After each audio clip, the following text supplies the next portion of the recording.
Assalamualaikum semua. Saya Nur Alisa binti Aminuddin. For those yang belum kenal lagi, of course, sebab kami baru dalam YouTube. Hari ni just untuk quick introduction. Hari tu saya ada bertanya dalam Instagram saya. Saya tanya topik apa yang menarik untuk kami share. Untuk saya share kepada semua supaya lebih memahami saya dan Kurt. Memang ada few suggestion daripada follower saya. Ada beberapa orang kata idea yang menarik semua. Tapi hari ni saya decide maybe relevant untuk saya share macam mana saya kenal dengan Kurt. Okay. So for those yang masih lagi tak tahu, dulu saya belajar di University of Massachusetts Boston di United States for 3 years, which is saya ambil degree in chemistry. So dari situlah titik perkenalan kami. Tapi dekat university tu kami just acquaintance, orang kata tak berapa kenal pun masing-masing sebenarnya masa tu.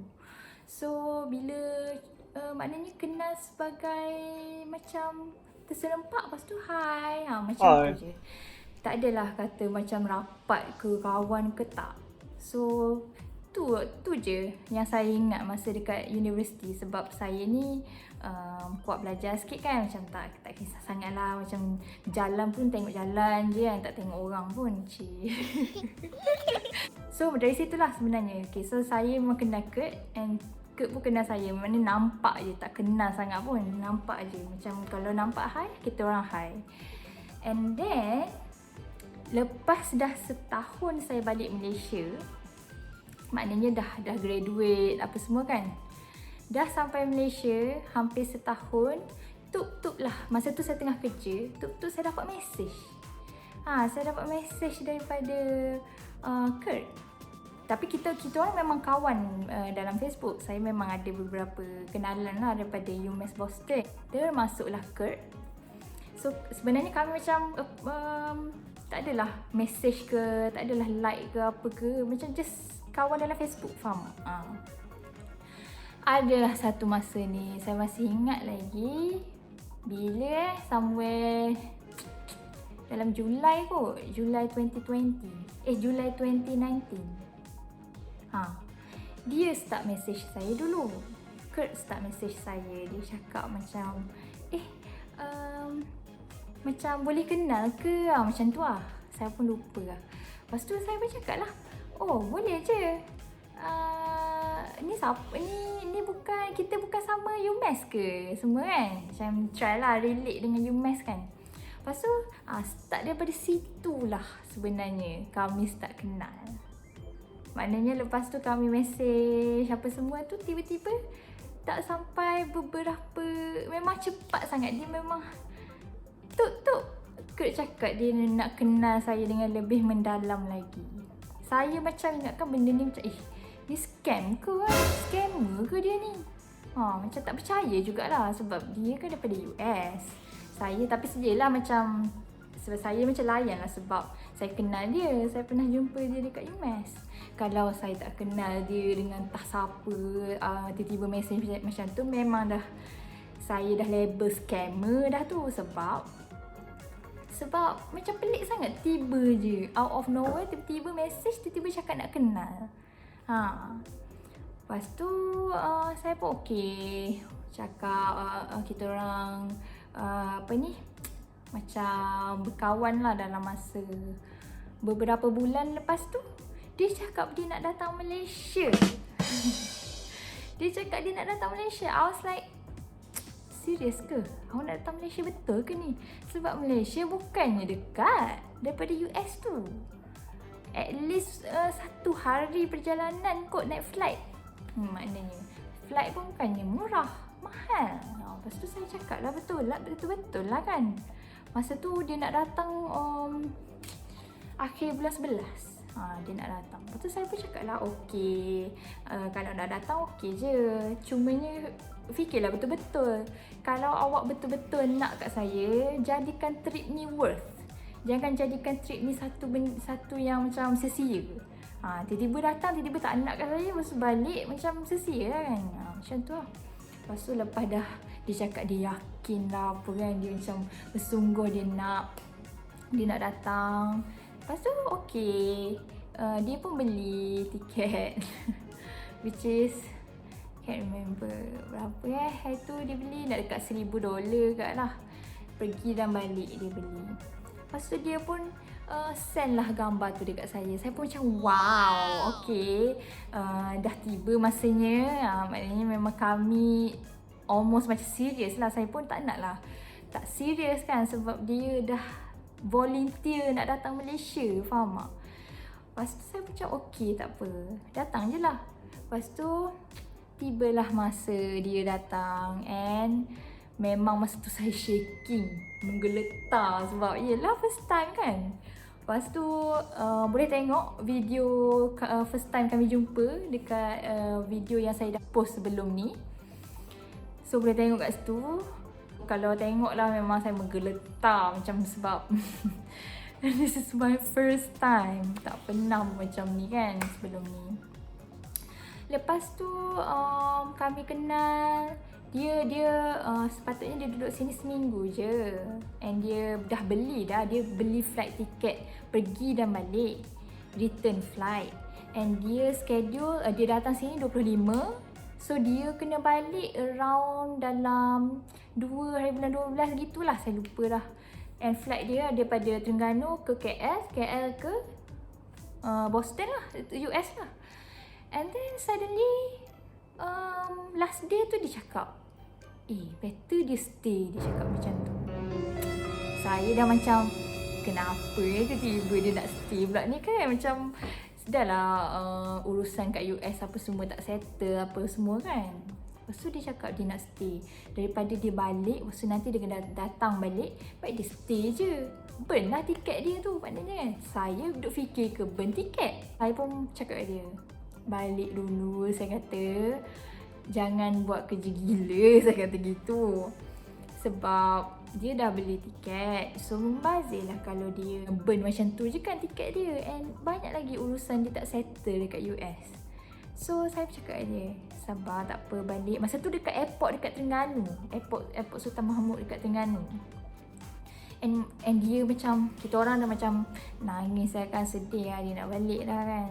Tak tahu lagi bila kan nak datang balik. Lepas tu flight dia ke KL dulu.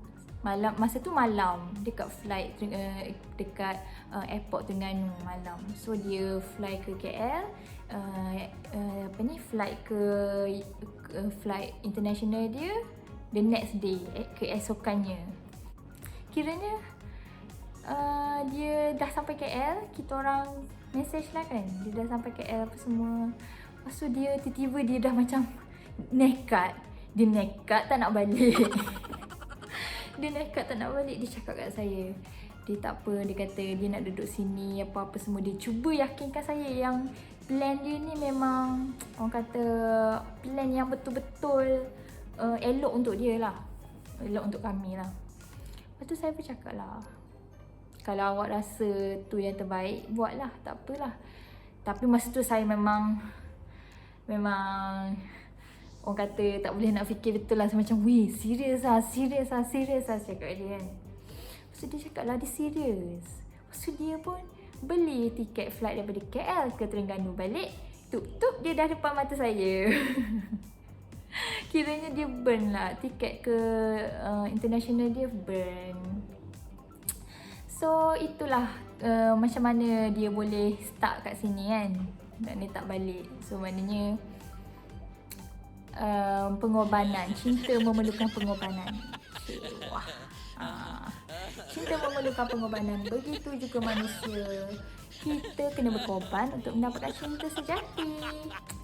Once dia dah cakap dia nak datang ke Malaysia, masa tu dalam hati saya dah cakap lah, okay, she's the one. Plus the way dia layan saya, the way dia memang orang kata saya sangat lucky lah untuk sebab saya dapat dia kan. And dia pun cakap benda yang sama. Dia pun rasa berpuas sangat-sangat sebab dapat saya. And memang semasa perkenalan tu saya dah cakap kat dia, saya beragama Islam. So kalau memang betul-betul dia ikhlas, dia nak kat saya, dia kena ikhlas masuk Islam. Bukan semata-mata kerana saya, bukan semata-mata kerana nak kahwin dengan saya atau apa-apa je. Dia kena ikhlas menerima bahawa Allah itu Tuhan dan Nabi Muhammad adalah Rasul. So once saya dah cakap macam tu, and memang masa tu kita just cakap macam Islam just a little bit lah. Macam tak adalah cakap okay awak kena masuk Islam bla bla bla. Saya tak cakap macam tu. Saya just cakap briefly pasal Islam. Okay, Islam ni gini, Islam ni gitu. Tiba-tiba dia cakap dia ready dia nak convert.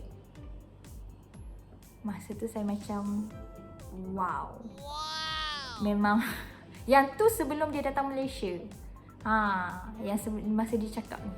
Masa tu dia tak datang lagi Malaysia, dia dah luahkan yang dia nak masuk Islam. And dia officially masuk Islam pada bulan Februari 2020. Yes.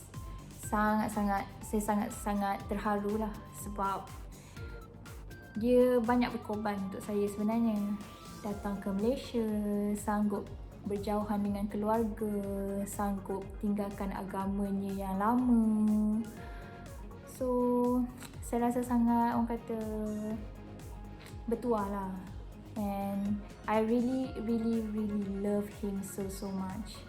Saya sangat sayang dia sebab dia banyak sangat berkorban untuk saya, and dia banyak bersabar dengan kerana saya. Itu yang utama. So ya, sekarang ni dengan COVID lagi kan, so kami pun tak tahulah apa perancangan lepas ni. So kami just teruskan live macam biasa. Dia pun buat sementara waktu dia bekerja sebagai cikgu di International School, ajar English. And saya bekerja di Paka, Keteh. So begitulah. Kami teruskan hari-hari macam biasa. So maybe kalau COVID dah reda and pintu orang kata pintu sempadan dah buka, flight international dah officially boleh keluar masuk. So insyaAllah kami akan balik ke US. But not sure yet sebab still dalam perancangan kan. So macam tak tahu sangat kan. And tapi definitely memang dia nak balik pun sebab dia cakap macam maybe duduk kat sini beberapa dalam 5 ke 10 tahun ke macam tu, and after that duduk dekat US beberapa tahun macam tu, and balik macam tu lah. Sebab yelah dia kan ada family kat sana, kena fikir juga kan. And lupa, pada 25 hari bulan 6 2020, Alhamdulillah, we're officially married. Memang orang kata dugaan lah, tak ada dugaan tu kira memang orang kata tipu lah kan. Banyak gila dugaan dia. Susah nak kahwin dengan orang bukan warga negara Malaysia je, bukan senang. Tambahan lagi dengan COVID. Yang tu mungkin boleh cerita next part kot, kalau korang memang nak tahu macam mana cara kan kita orang macam mana nak kahwin dengan orang bukan warga negara Malaysia ke apa-apa ke. Korang bolehlah drop komen sebab kalau nak cerita semua ni 1 jam tak cukup. So tu je lah basically macam mana kita orang kenal. Memang perkenalan yang amat singkat, less than a year, and then kita orang decide nak kahwin sebab memang kesungguhan dia, pengorbanan dia sangat buatkan saya terharu lah. So macam tu je ceritanya macam mana saya kenal dengan Kurt. So memang agak crazy sebenarnya cara jalan cerita tu kan, tapi Alhamdulillah it's worth it. Tu je lah saya nak cakap. So guys, don't forget to subscribe and like. tanda sokongan anda kepada kami. Maybe next time kami akan share lagi, berkaitan apa-apa je. Mungkin sebab kami sebenarnya dapat banyak suggestion di Instagram hari tu. Yang masa saya tanya soalan tu, memang ada beberapa suggestion, and this is one of it yang tajuk hari ni. Next time saya akan guna juga idea-idea yang follower di IG saya yang diorang dah share, and saya akan share di Lisa Talk Stuff di YouTube channel kita Ker Alisa. So I think that's it for today. Bye bye. Assalamualaikum.